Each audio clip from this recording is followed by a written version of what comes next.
नमस्कार, स्वागत है आपका इतिहास पढ़ो में। इतिहास पढ़ो के अंतर्गत हमने एक श्रृंखला स्टार्ट करी थी जिसके जरिए हम इतिहास के बारे में जानने का प्रयास कर रहे थे। उसी श्रृंखला को आगे बढ़ाते हुए आज हम सिक्कों का अध्ययन करेंगे और सिक्कों का अध्ययन करने से पहले हम अभिलेखों का अध्ययन कर चुके हैं। तो ये सिक्के जो आज हम अध्ययन करने जा रहे हैं ये एग्जाम की दृष्टि से भी इम्पोर्टेंट है और हमें इनके बारे में, अगर हम इतिहास पढ़ रहे हैं तो हमें इनके बारे में ज्ञान होना अति आवश्यक है। सिक्के जिस प्रकार अभिलेख बहुत महत्वपूर्ण थे और अभिलेखों के जरिए हमें ये पता चलता था कि किस राजा के द्वारा वो अभिलेख लिखाया गया है और उस राजा की क्या क्या प्रशासन की व्यवस्थाएं हैं और क्या क्या उस राजा की उपलब्धियां हैं, कहाँ तक उसका साम्राज्य है, ये सब हम अभिलेखों को पढ़कर पता लगा पा रहे थे। उसी प्रकार सिक्के भी बहुत महत्वपूर्ण हैं क्योंकि सिक्कों को भी उन्हीं लोगों ने बनवाया जो राजा बने। तो राजा बने तो वो अपने सिक्के चलाएंगे, तो जो राजा बने उन्होंने अपने सिक्के चलाए और आज अगर वो सिक्के मिलते हैं तो उन सिक्कों पर कहीं कहीं दिनांक भी लिखी रहती है, कहीं तिथि है और जिसके द्वारा हम पता लगा सकते हैं कि उस राजा का शासन का जो टाइम पीरियड था वो इतना था।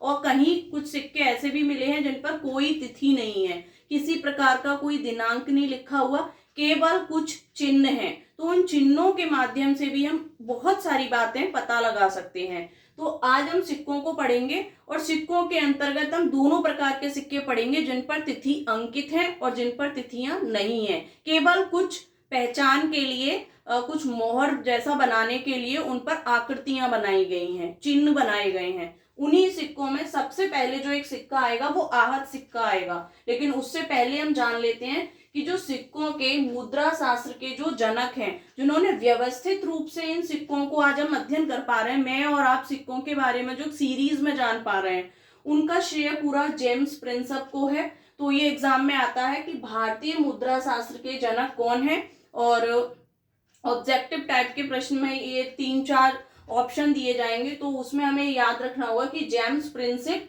भारतीय मुद्रा शास्त्र के जनक रहे हैं। इसके साथ ही सिक्कों का जो अध्ययन है, सिक्कों का अध्ययन भी दो तरीके का है। एक तो है सिक्के का आकार, मतलब वो किस प्रकार के आकार का सिक्का है। तो आकार के सिक्कों का जब हम अध्ययन करेंगे तो उसको बोलेंगे न्यूमिस्मैटिक्स और हिंदी में इसको बोलते हैं मुद्रा शास्त्र। यहाँ लिखा मुद्रा शास्त्र अध्ययन, ये हिंदी में होगा। इसके अंतर्गत हम आहत सिक्कों को आज पढ़ रहे हैं। मेनली हमारा जो आज फोकस है वो आहत सिक्कों पे है। आहत सिक्कों को पंचमाग कहा और ये भी जेम्स प्रिंसप ने ही बोला था इनको पंचमाग, क्योंकि इन पे किसी प्रकार की कोई तिथि नहीं थी, कोई दिनांक इस पर अंकित नहीं थी, कोई राजा का नाम भी नहीं था। इन पर केवल आहत सिक्कों पर कोई इनकी विशेष प्रकार का आकार नहीं है कि ये गोल ही मिलेंगे या फिर ये इस प्रकार से चौकोरी मिलेंगे, इनकी कोई निश्चित शेप नहीं है। तो ये जो आहत सिक्के हैं इन पे केवल चिन्ह बने हुए हैं, किसी भी प्रकार के कोई ज्यामिति का चिन्ह है या किसी पशु पक्षी का चिन्ह है।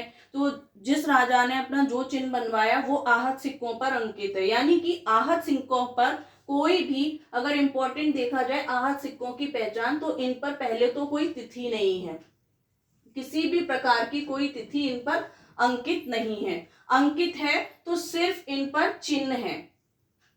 आपको केवल और केवल आहत सिक्कों में चिन्ह दिखाई देंगे, किसी भी प्रकार के, वो चिन्ह भी हो सकते हैं, वो प्रतीक भी हो सकते हैं। तो ये तो पहचान है आहत सिक्कों की। आहत सिक्के मौर्य कालीन भी हैं कुछ और कुछ मौर्य कालीन से बहुत पहले भी हैं। वैदिक में भी आहत सिक्के चले हैं।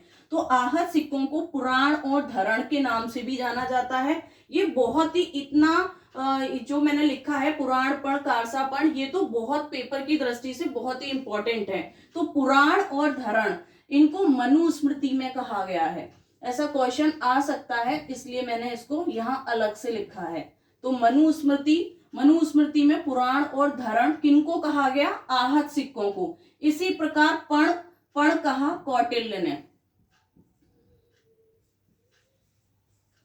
कौटिल्य जिन्होंने अर्थशास्त्र को भी लिखा है, अर्थशास्त्र के जनक कहे गए हैं, अर्थशास्त्र लिखा है इन्होंने। और अर्थशास्त्र के जरिए हमें मौर्यकालीन जो प्रशासन था उसकी जानकारी मिलती है।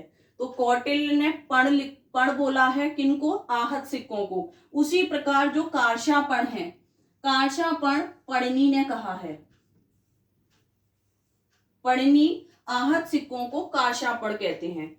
महत्वपूर्ण जो बातें हैं, आहत सिक्के किस प्रकार के हैं? इन पर कोई भी तिथि नहीं है, कोई राजा का नाम नहीं लिखा हुआ, केवल आहत सिक्कों पर प्रतीक हैं और चिन्ह बने हुए हैं। यानी कि वे सिक्के जो जिन पर चिन्ह और प्रतीक अंकित हैं, कोई तिथि अंकित नहीं है, वे सिक्के आहत सिक्के कहे गए। इनकी कोई अपनी विशेष प्रकार की कोई एक आकार नहीं है कि ये गोल ही है, ये आहत है, यानी कि इनको किसी भी प्रकार की शेप में डालकर बनाया गया है।